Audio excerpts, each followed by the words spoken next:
son Isaac to this place, and then so dinala niya yung anak niya, and then said like they will offer something for the Lord, and then he was saying like, where is the yung offering ram or ano, no? Tapos sabi niya, yung anak niya ang i-offer niya, no? And then of course, ano, dahil ang tagal nilang pinag-pray yung anak nila, and then sasabihin lang na i-offer siya, no? So talagang yung pagmamahal niya sa Panginoon, all he did was to obey to Him, and then he did just as what the Lord has said, ano? But then the angel appeared and said like, please don't hurt your son. So now the Lord, God knows that how much you really love Him, ano? So and then so God said like, I will make of you a great nation, and I will bless you, and I will make your name great so that you will be a blessing, ano? So he became rich, ano? Talagang noon ito lang yung cattle niya, inaalagaan niya, but then naging marami na siya, and he became rich, ano? So yun yung nakita ni Lord na yung how obedient he was, how faithful he was dun sa everything that the Lord said, pina-follow lang niya, no? So napakahirap, ano, biro mo, yung gagawin yun sa anak natin, ano? But then he was obedient, ano? And so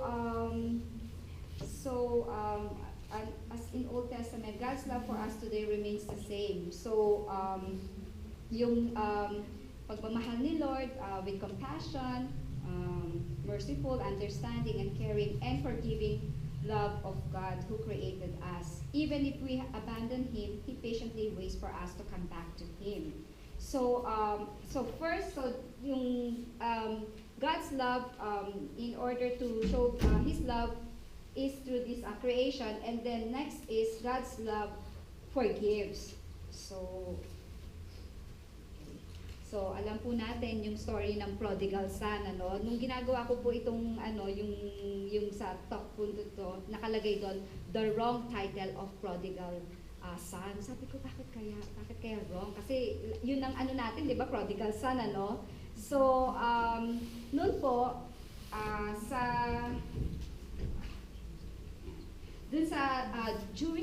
Jewish law na pag in-inherit ng mga anak yung property ng kanilang magulang, pagpatay na po, ano. Pero one day, itong younger son, so dalawa silang anak nung father, and then sabi niya, please, he was asking for the share of his property, of the inheritance. So the younger son is effectively saying that as far as he is concerned, his father is also.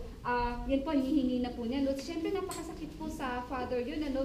Buhay pa ako, pero you're asking for your inheritance, ano?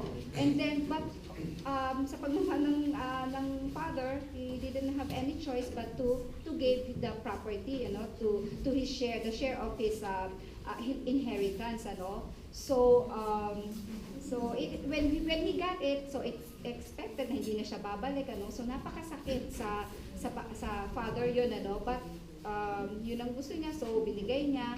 So younger son, bali ayun, yung mana niya na nakinuha is he spent it to women, to other worldly things.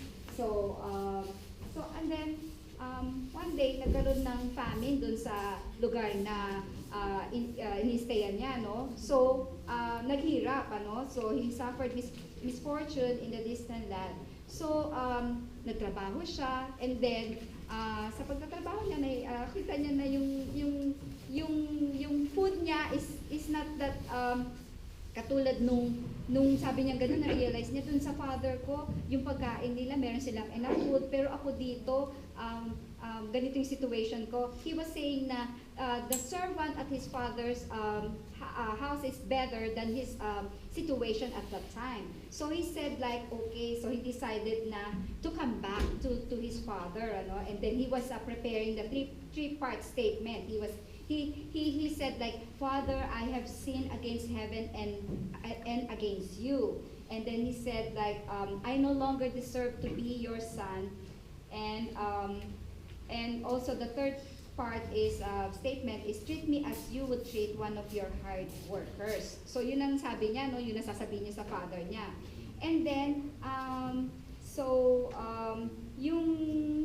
yung father naman niya, and then so he was really longing for the comeback of his son, ano. So lagi siya nandun lang siya sa labas, and then he was wishing that the father will come back. I mean, the son will come back, ano. So is saying na andun lang siya, and then one day, so so he missed the sun so much, and then each morning as the sun rose, he would stand there and then waiting for his son to come back. Ano, kailan kaya siya babalik? Ano, kahit ngayon na babalik yung anak ko. And then one day, dumating na nga po yung anak niya, no. So malayo pa lang, ano, nakikita na nung tumakbo na siya towards the son, ano, yung father. So tuwan-tuwa po syempre yung father, and then he said like he ordered his of course, ano, niyakap niya, and he ordered his servant to bring yung finest robe na ano, ipasuot sa kanya with a ring and then sandals, ano. So kasi yung mga ito, yung mga robe, ring, sandals, it symbolizes yung respect. Ibabalik yung respect kasi nung nawala yung far away siya, talagang yung naghirap yung anak niya, no, and then nakita niya ang dumi, and then he said like to put robe, ring, ano, to give back the respect, ano, dun sa anak niya, no, para irespeto, ganon. And then yung kanyang kapatid naman, ano, ayun, with jealousy, na nainggit dahil sabi niya gano'n, ano, bakit ako, nandito na ako, matagal na, pero you didn't do anything to that, ano, kasi sabi pa ng father is, nagkaroon pa ng celebration, ano, dahil sa pagbalik niya, no. So, of course, sabi ng father, ikaw, nandito ka, you are with me every day, you enjoy yung mga luxurious or yung magagandang bagay, but your brother is malayo siya, hindi natin alam, and he was happy because he was able to come back alive, kaya yun yung pinagse-celebrate niya. So, yun nga, ano, dito sa ito, yung yan, yung dun sa On the Wings of Love, sabi, pag mahal ka, babalikan ka. Actually, ang ano dito, dito sa sinasabi nga yung kanina, prodigal son, ang the correct ang ano is the father's prodigal love. Prodigal kasi yung prodigal son is yung naging excessive siya, naging ano yung ano niya, yung lifestyle nung anak niya, no. Father's prodigal's love, yung kanyang abundance, generous love na pinakita ng ama sa kanyang anak. Despite nung ginawa niyang pagkuha dun sa mana niya, na parang hindi niya na siya nirespeto, no? But yung love na pinakita ng tatay is talagang unconditional, generous love, ano? Yung talagang mahal na mahal niya yung anak niya, no, despite ng sa ginawa niya, no. Still the Lord, the father is there to forgive. And ayan ang aking family before, ano. So konting ano lang, ano, sharing, ano. Bali, nung yung nag-meet kami ng husband ko sa atin, tapos nagpunta kami dito 18 years ago, 1997, ano. And before, maganda yung ano, maganda yung samahan namin, ano. But yung minsan pag you receive everything, yung nasa iyo na lahat, maganda yung family, maganda yung nag-work din ako noon before. So, bali kami yung ano namin is magsisimba, pero tas yung husband ko is nagwo-work siya sa real estate. So, Sunday lang yung ano niya, no, yung break niya, no, so off niya, no. And then, sa Sunday, minsan din nakakapagsimba, So, ang place namin pa no sa Yokohama, bandang Yokohama, pero Izumi ko medyo malayo dito. Sa Kutamataga kami nagsisimba. Hindi siya